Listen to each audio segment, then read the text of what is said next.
Assalamualaikum warahmatullahi wabarakatuh. Kali ini kita sudah sampai pada pertemuan ke-8. Dan pada pertemuan ini kita akan membahas mengenai sistem prioritas bis dan Intelligent Transport System atau ITS. Nah, terkait sistem prioritas bis ini, sebagaimana kita ketahui pada pertemuan-pertemuan sebelumnya, bahwa bis merupakan salah satu angkutan umum dengan tingkat okupansi yang cukup besar. Oleh karena itu, penggunaan bis itu sangat diharapkan bagi masyarakat, sehingga masyarakat mau berpindah dari angkutan pribadi menjadi angkutan umum, yaitu salah satunya adalah bis. Nah, penggunaan angkutan umum berupa bis ini diharapkan nantinya dapat mengurangi kemacetan lalu lintas yang ada sehingga pergerakan akan semakin efektif dan efisien. Akan tetapi, pemilihan moda transportasi bis sebagai angkutan umum haruslah diiringi dengan manfaat-manfaat yang diterima oleh penumpang. Salah satu faktor yang menyebabkan penumpang ingin berpindah dari penggunaan angkutan pribadi kepada angkutan umum adalah minimnya travel time atau sedikitnya waktu perjalanan. Oleh karena itu, salah satu yang dapat menjadikan angkutan umum bis memiliki travel time yang sedikit dibandingkan dengan travel time menggunakan kendaraan pribadi adalah adanya prioritas pada bis. Nah, prioritas pada bis ini akan kita sebut sebagai sistem prioritas bis, di mana sistem prioritas bis ini harapannya dapat mengurangi travel time dari angkutan umum bis dibandingkan dengan angkutan atau kendaraan pribadi.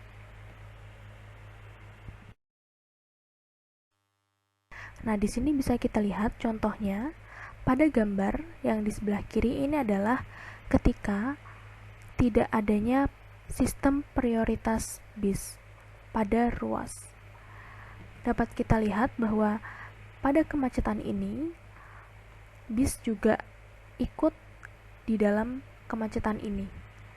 Sehingga pada akhirnya waktu tempuh antara kendaraan pribadi dengan kendaraan umum adalah sama, atau bahkan bisa jadi penggunaan kendaraan umum berupa bis akan lebih lama dibandingkan dengan menggunakan kendaraan pribadi, karena kendaraan umum berupa bis ini harus melakukan menaik dan menurunkan penumpang pada halte, sehingga travel time dari satu tempat ke tempat lain akan menjadi lebih lama dibandingkan dengan kendaraan pribadi.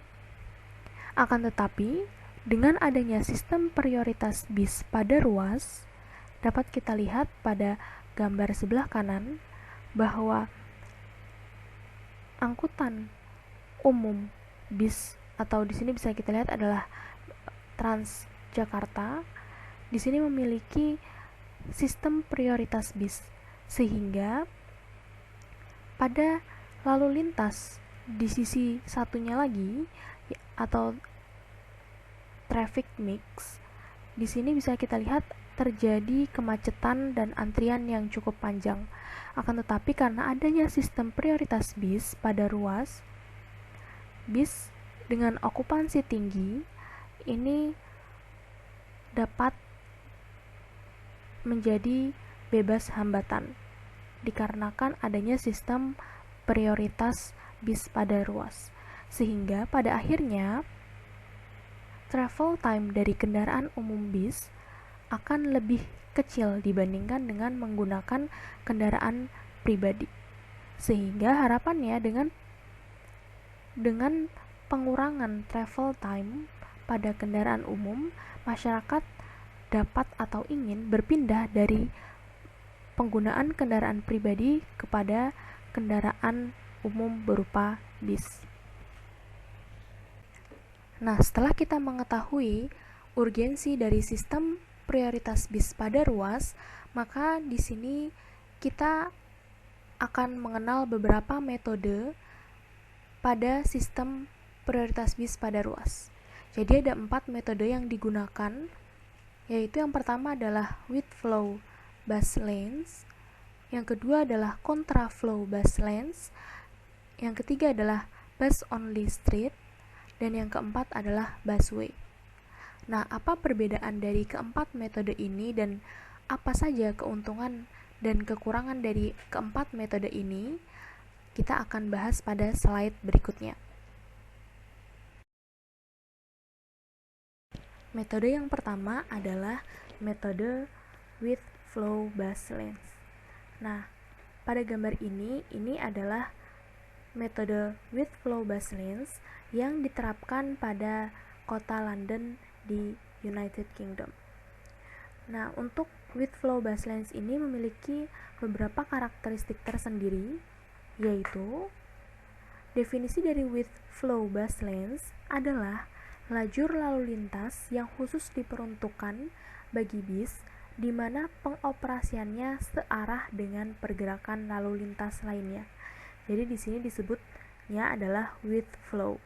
Disebut with flow karena pengoperasiannya adalah searah dengan pergerakan lalu lintas lainnya.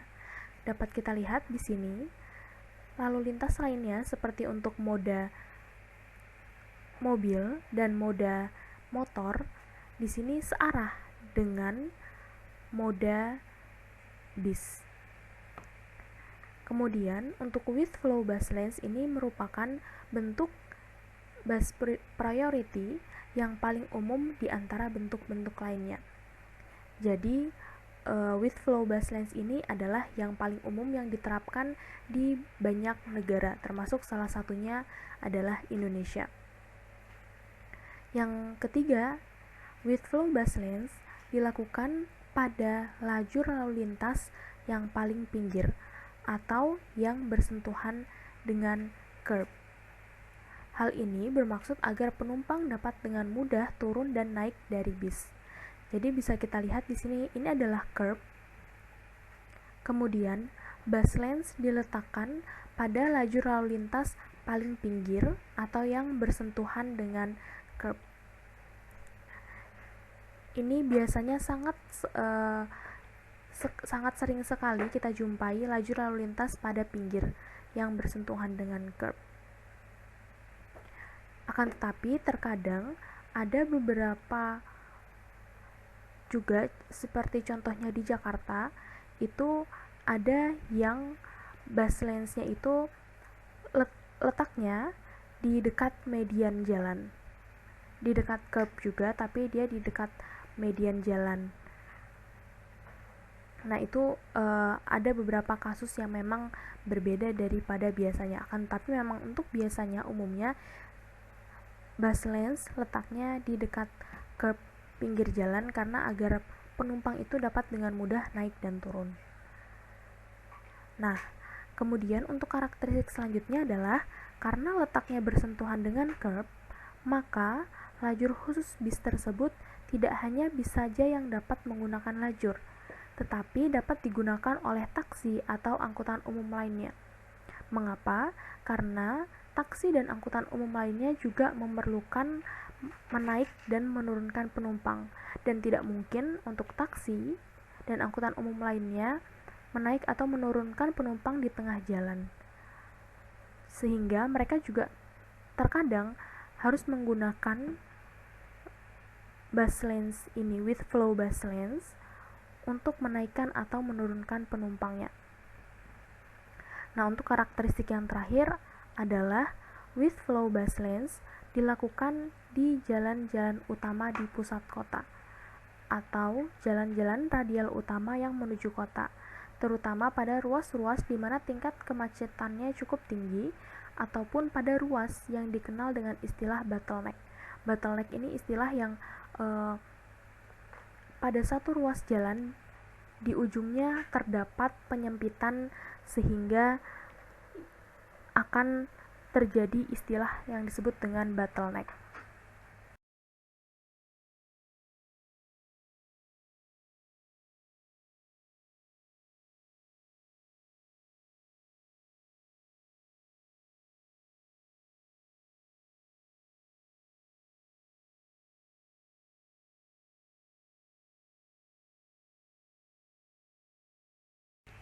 Kemudian, keuntungan dari penggunaan with flow bus lanes ada beberapa, yaitu yang pertama adalah bis dapat melaju dengan lancar. Yang kedua, tingkat pelayanan bis bertambah, yaitu berkurangnya waktu tempuh karena tadi ya, karena adanya bus lanes ini bis tidak ikut pada kemacetan sehingga pada akhirnya nanti akan berimplikasi pada berkurangnya waktu tempuh. Tingkat reliability bertambah serta jadwal yang pasti. Karena dengan tidak ikut pada kemacetan, maka jadwal dari bis tersebut akan dapat tercapai secara tepat. Berbeda dengan apabila bis tersebut tidak memiliki bus lanes, maka dia akan ikut pada kemacetan dan jadwal keberangkatan bis akan menjadi tidak pasti. Keuntungan selanjutnya adalah hambatan dari lalu lintas lain menjadi berkurang karena mereka pada akhirnya tidak bersaing dengan bis. Selanjutnya adalah prioritas dapat diterapkan pada jam sibuk saja, sehingga pada jam non sibuk masih dapat dimungkinkan lalu lintas bercampur dengan normal. Nah, jadi di sini ada beberapa aturan, dan ini aturannya sebetulnya berbeda-beda setiap negara, bahkan setiap kota yang mengimplementasikan bus lanes. Jadi ada kebijakan pada beberapa tempat atau beberapa lokasi yang prioritasnya hanya diterapkan pada jam sibuk saja. Jadi ketika jam sibuk, bus lanes ini berfungsi hanya untuk bis saja, akan tetapi pada jam non sibuk, bis ini bisa digunakan oleh moda angkutan yang lainnya. Akan tetapi memang apabila kebijakan yang diterapkan adalah seperti itu, maka aturan-aturan tersebut harus dilakukan pengawasan yang cukup ketat, karena bisa jadi ada pengguna-pengguna yang tidak tahu waktu-waktu kapan saja bis ini digunakan hanya untuk bus lanes ini digunakan hanya untuk bis saja, tidak untuk moda lainnya. Kemudian keuntungan yang terakhir adalah citra angkutan umum akan baik, sehingga pada akhirnya akan mendorong masyarakat berpindah dari kendaraan pribadi menjadi menggunakan angkutan umum. Nah, di balik keuntungan-keuntungan pada with flow bus lanes, ada juga kerugian-kerugian yang terjadi ketika menerapkan with flow bus lanes. Yaitu yang pertama adalah dibutuhkannya pengaturan atau enforcement yang terus-menerus karena letaknya bersinggungan dengan curb atau trotoar, dan bila kondisinya lenggang, bisa merangsang kendaraan pribadi untuk menggunakannya. Nah, ini yang tadi sudah saya singgung pada bagian keuntungan atau pada bagian sebelumnya, yaitu pada karakteristik. Jadi karena letaknya yang dia di dekat curb atau di dekat trotoar, maka bisa jadi ada moda-moda lain yang pada akhirnya menggunakan bus lanes ini, sehingga menyebabkan tundaan pada bis yang akan menggunakan bus lanes ini. Dan yang lain bisa juga pada kondisi jam tidak sibuk, maka kendaraan pribadi dapat menggunakannya, atau bisa jadi sebetulnya itu adalah jam sibuk, akan tetapi karena kondisinya lengang, karena memang belum ada bis yang melintasi bus lanes ini, maka memicu kendaraan lain untuk menggunakan bus lanes. Dan ini memang pada waktu beberapa tahun yang lalu itu di Jakarta, penggunaan busway pada Transjakarta itu memang ada kendaraan-kendaraan yang pada akhirnya menggunakan bus lanes tersebut karena memang mereka ingin sampai ke tujuannya dengan lebih cepat dengan menggunakan bus lanes, sehingga otomatis memang dibutuhkan pengaturan atau enforcement yang terus-menerus dan dilakukan secara pengawasan secara ketat sehingga pada akhirnya tidak lagi kendaraan-kendaraan lain menggunakan bus lanes. Kemudian yang kedua adalah akses ke bangunan di pinggir kota akan lebih sulit, terutama bagi kendaraan komersial non-bis yang harus berurusan dengan toko ataupun kantor yang terletak di pinggir jalan bersangkutan. Karena memang pada akhirnya aksesnya akan lebih sulit karena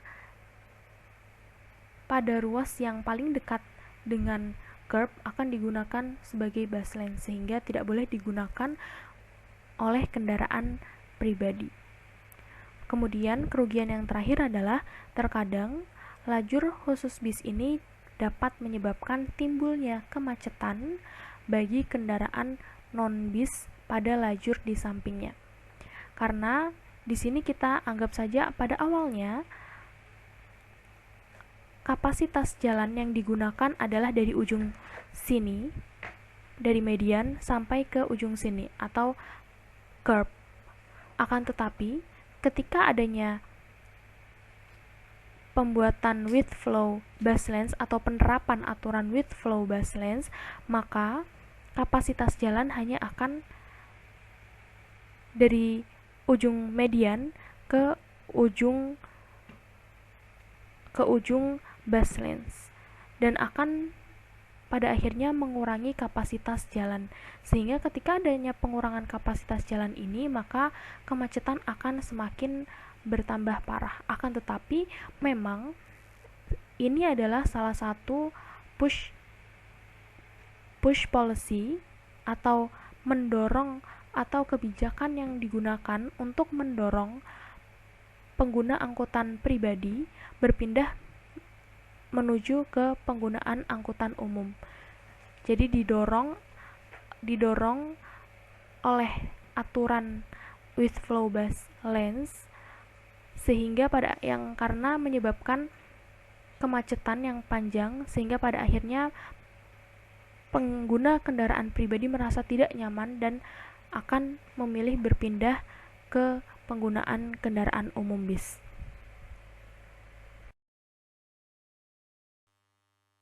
Nah, untuk metode yang kedua pada sistem prioritas bis pada ruas adalah kontra flow bus lanes. Nah, ini adalah gambar yang ada pada Bangkok, pada kota Bangkok di Thailand. Nah, untuk karakteristik dari contraflow bus lanes ada 3, yaitu yang pertama, contraflow bus lanes adalah lajur khusus yang dicanangkan bagi bis untuk melintas secara berlawanan arah terhadap lalu lintas umum lainnya. Kalau kita lihat pada gambar ini, lalu lintas pada jalan ini mengarah kepada arah ini, dari sini ke arah ini. Akan tetapi, bus lanes ini atau khusus untuk bis, mereka berjalan berlawanan arah, yaitu dari arah sini ke arah sini. Sehingga pada akhirnya disebut dengan contraflow bus lanes. Nah, untuk contraflow bus lanes ini biasanya ditempatkan pada jalan-jalan satu arah dengan menggunakan pemisah khusus curb, namun pada beberapa tempat, terkadang pemisah lajur ini hanya menggunakan garis putus-putus sebagai pemisah. Memang sebetulnya sebaiknya untuk contraflow bus lanes ini, pemisahan antara bus lane dengan lajur lainnya menggunakan curb, karena potensi kecelakaannya akan lebih tinggi dibandingkan dengan bus lane biasanya. Namun ya di sini bisa kita lihat ini hanya menggunakan garis sebagai pemisah. Dan ini memang biasanya diterapkan pada jalan yang satu arah.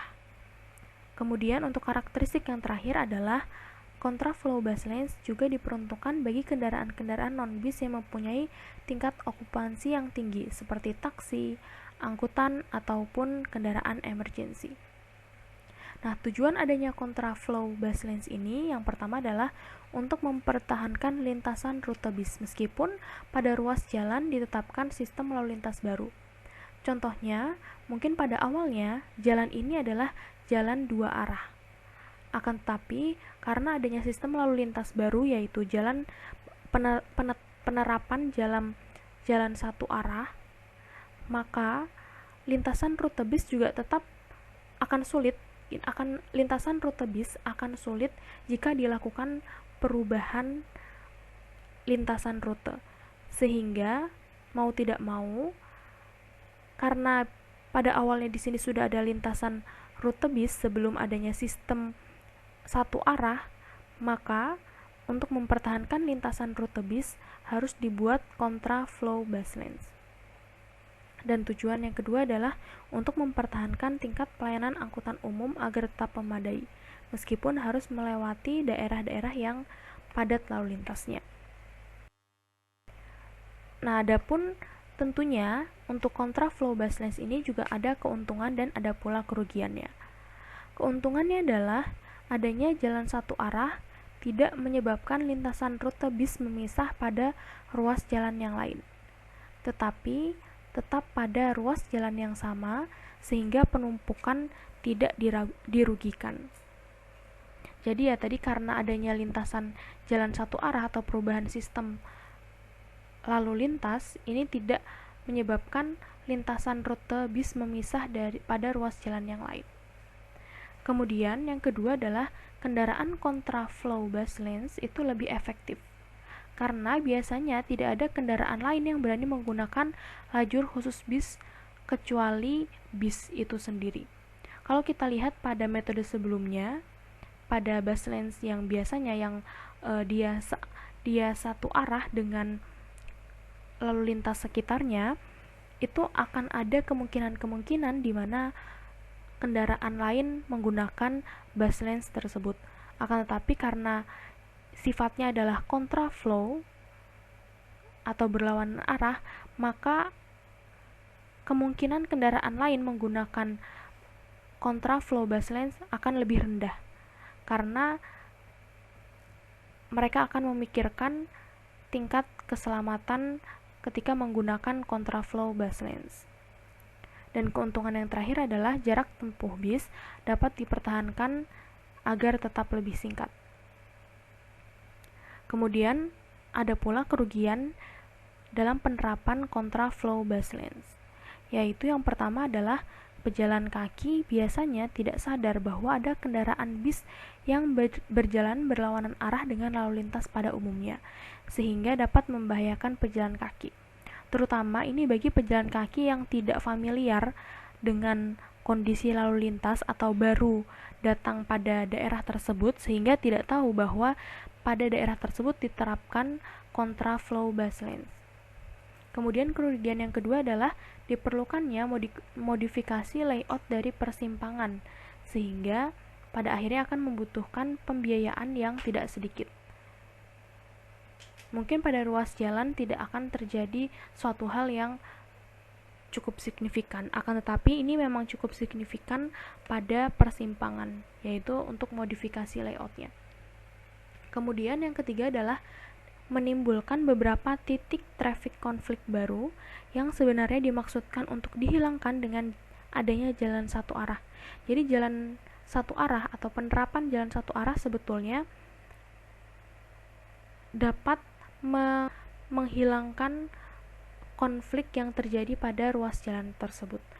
Akan tetapi ketika adanya kontraflow bus lanes, maka pada akhirnya juga dapat memunculkan titik traffic konflik yang baru. Kemudian yang terakhir, bagi penumpang, naik dan turun bis akan menjadi lebih sulit.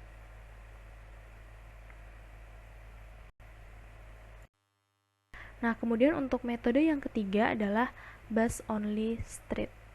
Ini adalah gambar yang diambil di Princes Street di Edinburgh. UK.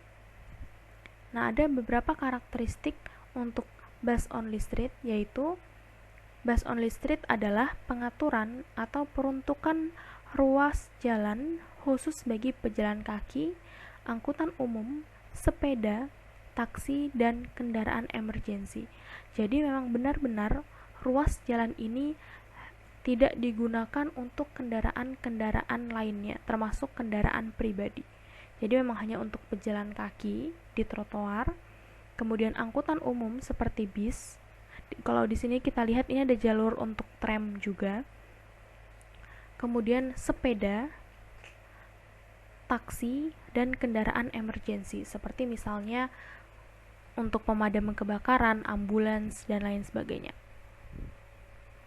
Nah, untuk karakteristik yang kedua adalah kendaraan jenis lain sama sekali tidak diperkenankan untuk menggunakan ruas jalan ini. Kemudian, karakteristik yang lain adalah bis dapat melintasi daerah di mana penumpang dapat lebih dekat dengan tujuan perjalanan. Jadi di sini selain bis prioritasnya selain untuk travel time yang lebih singkat, maka akan ada keuntungan lainnya yang didapatkan oleh penumpang ketika diterapkan metode bus only street ini, yaitu bagi penumpang yang ingin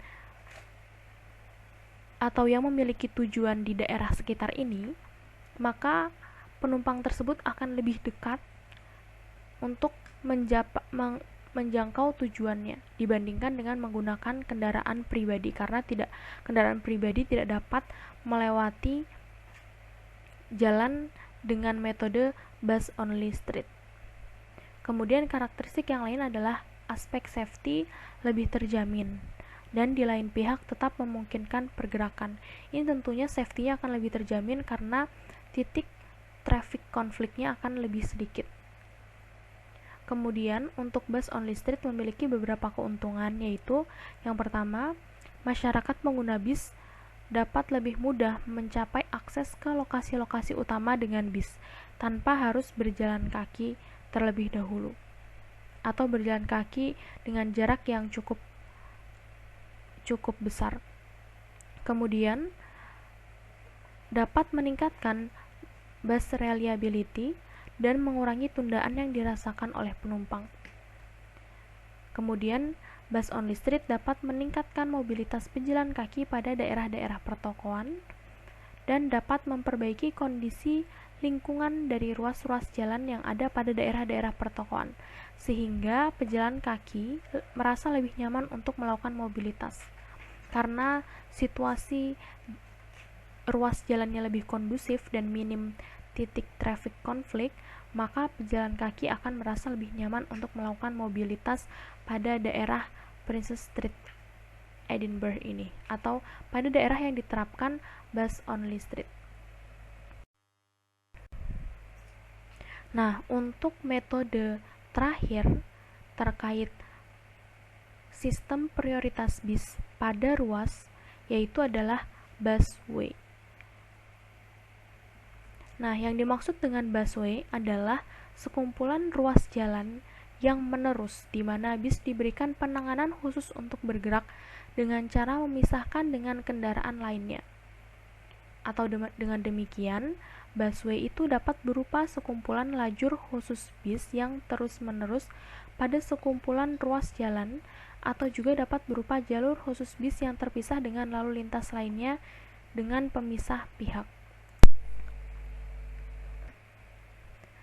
Atau dengan kata lain, busway itu bisa juga terdiri dari sekumpulan ruas jalan yang terus-menerus atau sekumpulan dari kontra flow atau with flow bus lanes yang terus-menerus tanpa ada putusnya. Jadi untuk kontra flow atau untuk with flow bus lanes bisa jadi itu hanya diterapkan pada ruas-ruas tertentu dan tidak menyambung secara keseluruhan membentuk sebuah sistem.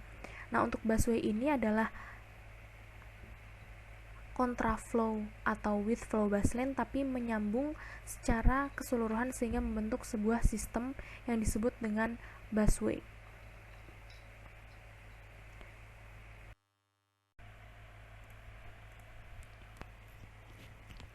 Di Indonesia sendiri, penerapan sistem prioritas bis pada ruas jalan masih menemui beberapa kendala pada beberapa waktu yang lalu, yaitu seperti di Jakarta sudah memiliki sistem prioritas bis pada ruas yang digunakan untuk bis Transjakarta. Ini adalah jalannya atau bus lane-nya.